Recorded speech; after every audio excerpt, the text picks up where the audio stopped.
Hello, everyone. Today I'm going to be talking about my own experience meeting individuals that I would consider to be a walk-in. One has been a close friend of mine. Another, well, actually a couple I've met during sessions where I've given readings over the years. And the experiences that I've had with each of them, which was really quite fascinating for me. So I'm going to bring that to the forefront. A walk-in is a soul that chooses to enter the body when the soul within the body has chosen to exit the body. Maybe it's had enough, maybe for some reason that we may not know. There are many reasons, I'm sure, that we may not know. The soul chooses to leave.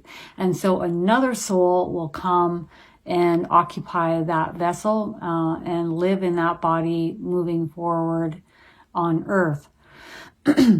So some of the experiences that I've had with walk-ins, I'm going to note two today.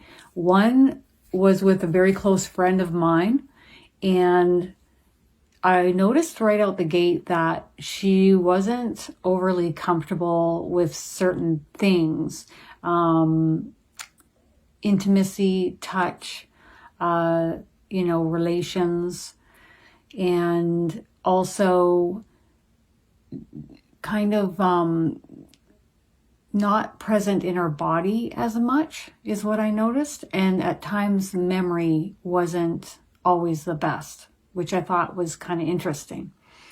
There was a time in her life where she was 16 years of age and she was thrown off the back of a horse. And when she awoke, it was a night and day change in her. So it wasn't just a little, few tweaks of things changed within her, like her entire personality changed. Everything changed. Her likes, her dislikes, how she presented herself, how she spoke. It was just very different. Now, one could say, well, yeah, she probably bumped her head and there were some changes. But she always felt, and she told me this, she always felt like she didn't quite fit in here. In this life, in this vessel, and she felt uncomfortable being in her vessel, and she just didn't want to participate in a lot of ways. So I remember it was early days. It was before I was doing mediumship, and she had gone to a local fair, and this other medium that was there did a small 20-minute reading for her and said, do you know that you're a walk-in? And then they proceeded to discuss it. And I was like, whoa, did that ever resonate with me when she had told me? And it really resonated with her too. So there it was, like she could not remember anything previous to 16 years of age. When she went to school, pretty much up until the age of 16, she was in the popular crowd. Everybody enjoyed being around her. She had certain friends. And then from 16 on, she had changed so drastically that her friends didn't recognize her. She was no longer friends with those friends. Everything changed. And I think that she still has, some difficult moments. Luckily, she has very supportive family and a partner that supports her. And thank goodness for those loving, supportive friends and family members. And, for those who don't have that, then, we reach out to others that will become like friends and family. And inevitably, you will have that guided to you. That's a request you can make from your spiritual team, to have like-minded souls guided to you. So luckily, she's very much taken care of, which I think she needs in this lifetime. The second experience that I've had with a walk-in is I was giving a reading to a lady in Australia. She was probably about 65, I would say. And I think it was around the age of 40, she had just woken up from sleep one morning, and she was like, what is that loud pitched noise? And she realized it was her screaming. And she didn't recognize where she was or what vessel she was in. Her husband came rushing in the door. She didn't recognize him. She didn't recognize nothing. And later on, she knew that she must have been a walk-in. She had nothing traumatic happen, nothing that would warrant this. It's just that she woke up one day like this. And she did notice that the changes over the years that had transpired within her, that she did feel like she wanted to be on Earth, that she felt more like she wanted to engage being in this vessel. It's just that the time period of when she came in as a walk-in was very hard and difficult. And her marriage did not make it. But as she proceeded forward, she felt like comfortable. Like this soul, this energy that had come into her body wanted to be here. But what a stark change it made from this to that, and not remembering anything before that time period. And it was very traumatic shift. She said it was the most traumatic. She had 2 children at the time, and she felt like they really helped her get through it. And so that scenario ended up being a good one finally down the years, okay? Comfortable in the vessel and recognizing that this is where she was. And so these experiences that I had experienced in such detail with walk-ins, it made me really feel like the courage that a soul has to have to step forward and walk into a body like this. I mean, it must just be, I can't even imagine the jarring effect it would have on your body and your energy. So now I'd like to bring in my spirit guide, Adrian, to talk with us about his perspective as to what a walk-in is, and also why does a soul choose to walk in, and why does the other soul choose to leave? So that's some of the questions I'd like to ask, and then I have a few other questions that I'd like to ask after that.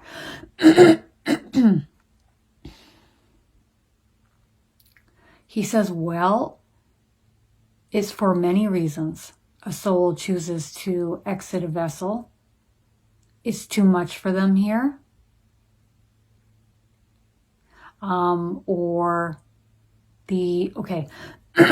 Okay, so when your soul incarnates through your body, the entirety of your soul cannot be housed in your body. Your body would not survive. So the entirety of your energy is elsewhere, okay? With a smaller percentage through your vessel learning through this experience.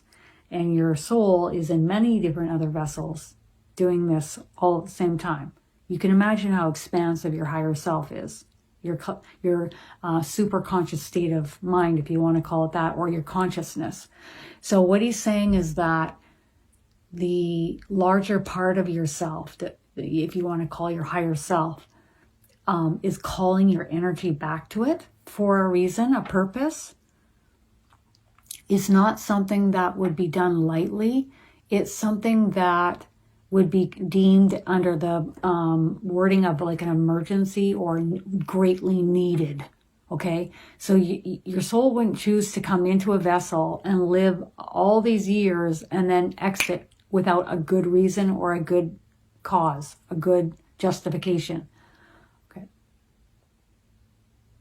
There are several different reasons why a soul leaves a vessel.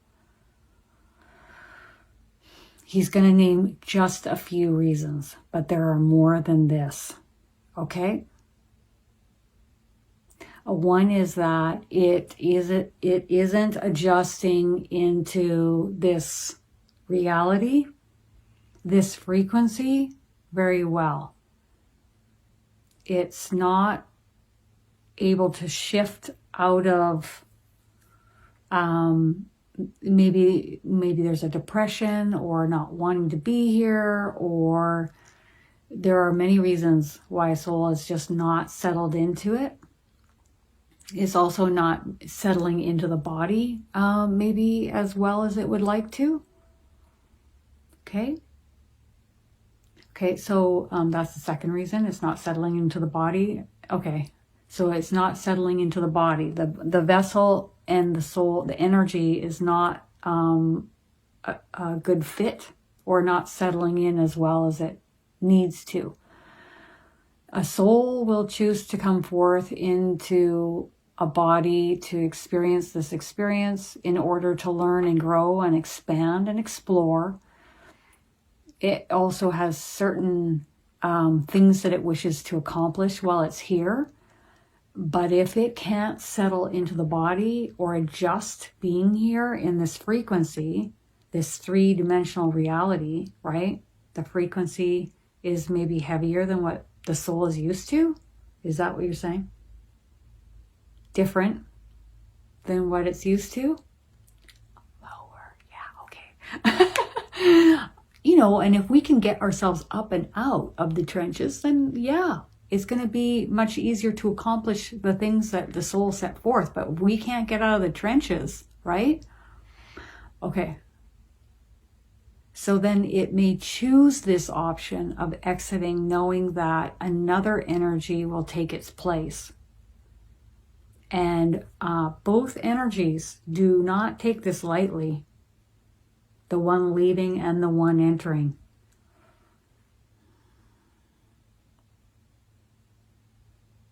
He's kind of chuckling and saying that it's easier for the soul exiting the vessel than it is for the one entering the vessel. Because the one that spent its long portion of its experience in the vessel came in through the womb and had time to cultivate and learn and experience and grow. Most of us on earth had that experience of a loving upbringing and being taken care of and supportive. The soul that is coming into the vessel is much more jarring, confusing. It's difficult for them to get their feet below them and understanding where they are and what they're doing there and why did this happen to me. And all the while, not remembering where they came from or where they just were, which is another video that I'm going to do in the future about why we do not remember and before coming into a vessel. Okay, why don't we remember the spirit world and all of our other lifetimes, etc. So that's another video that I'll be putting out in the future. Okay. So these are some of the reasons why, a soul will choose to leave. And then what are some of the reasons why a soul chooses to come into a vessel and be the walk-in? So we talked about walking out. Now let's talk about walking in.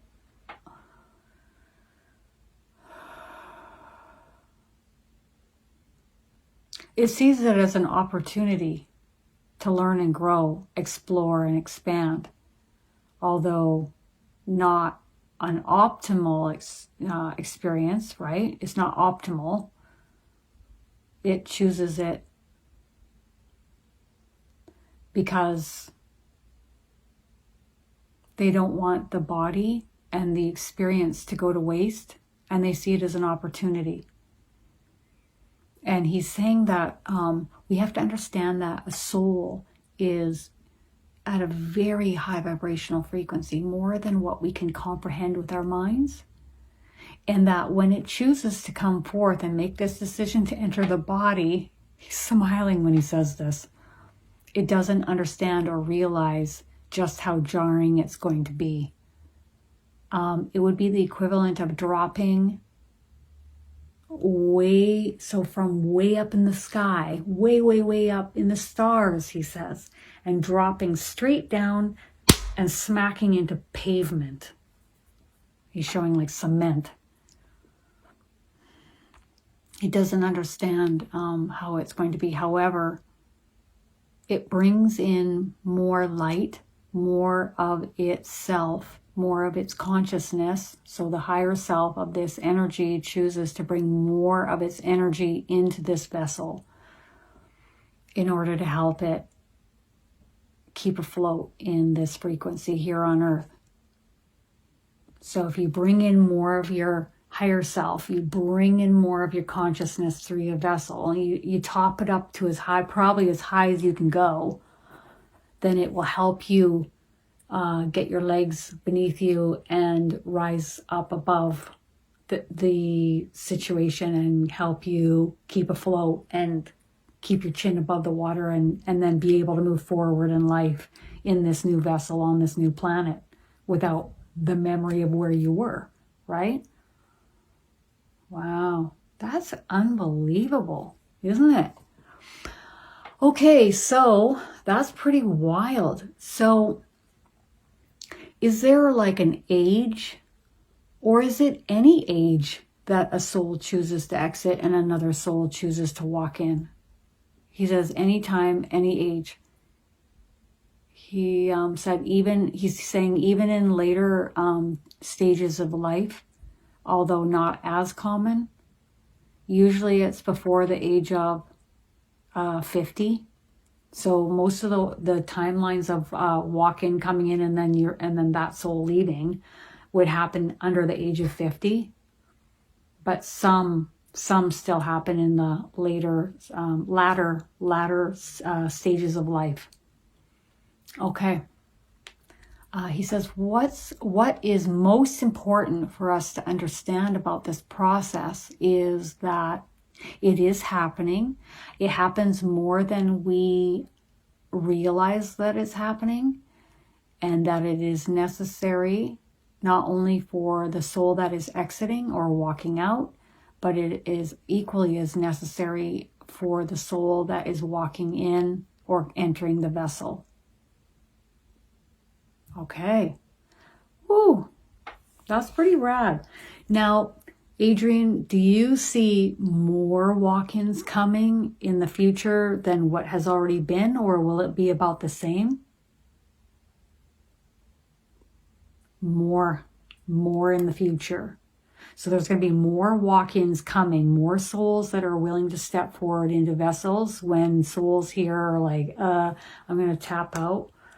So more will be leaving and more will be entering. Okay. And do you want to explain why that would be? There's a few different reasons why that he's going to explain today, although there's more reasons than this. One is that we spirit, okay, everyone is trying to keep as much light on the ground here on Earth as possible. So instead of a body going, it's important that another soul walk in to fill that body full of light, because we are beings of light and love. And it's important that we have as much light on the planet as possible at this time moving forward. That's one reason why. And the second reason why is there are more souls on the other side. They're right here. It's like we always say the other side because we can't see them. Where is it? It's on the other side. I'm like, hey, Nana, how are you? High five. She's right here. So there's more souls that are ready to incarnate more now than ever before. And these are very high vibrational energies. And some of them have not incarnated on Earth yet. Those ones are going to be coming later down the road, he says. Not in the next, 200 years? Or even longer. So the very high vibrational ones that haven't incarnated on planet Earth yet, they'll be coming, but further down the road, like hundreds of years down the road, thousands of years down the road. I see in between 500 to 1,000 years down the road, we will have very high vibrational souls incarnating on Earth that maybe have not had this experience yet. But there are a lot of souls that are very high vibrational that have maybe had a few lifetimes here. Or they've worked on their energy on the other side in order to get it ready and prepared to be a walk-in. And to take on this mission, being here on Earth. It's not something that's taken lightly. It's taken very seriously. And it's something that's decided, and it's a decision that's is thought about over time. Okay, if we believed in time. So it's not just a snap decision. They can sense and see when a soul is needing to exit. And there's a lot of preparation of the walk-in before all of that transpires. And he's talking about when do walk-ins, walkouts, and then walk-ins happen. When do they choose these moments? They choose them when there's maybe an abrupt, like an accident. He's talking about, like with my friend who fell off the horse. So it's an abrupt force or impact to the body or the head. They choose those moments. Or like when somebody goes into a coma and then they come out of a coma for whatever reason.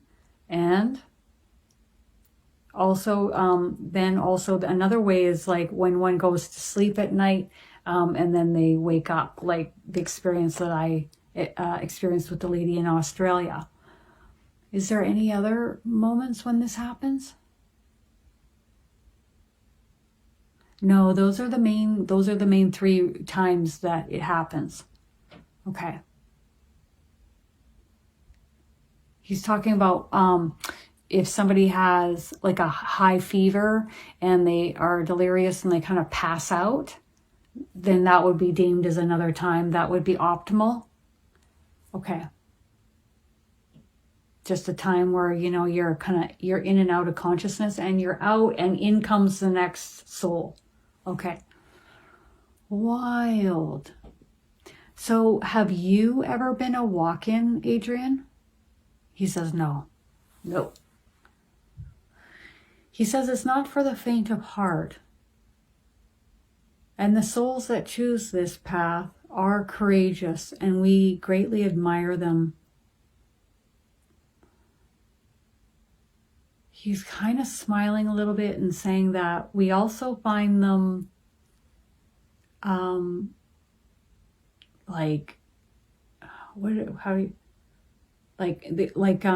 courageous and coming into the wild, wild west, like ready to throw their hat in the ring by any means necessary and willing to step off and just charge forward and do it.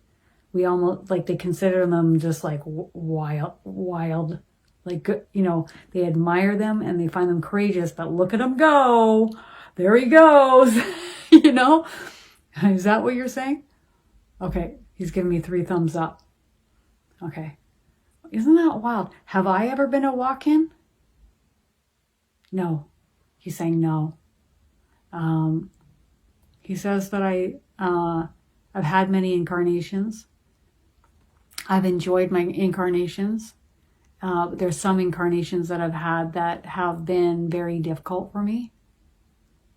He's calling them, he's using the word, yeah, okay. He's saying some of my incarnations have been very hard.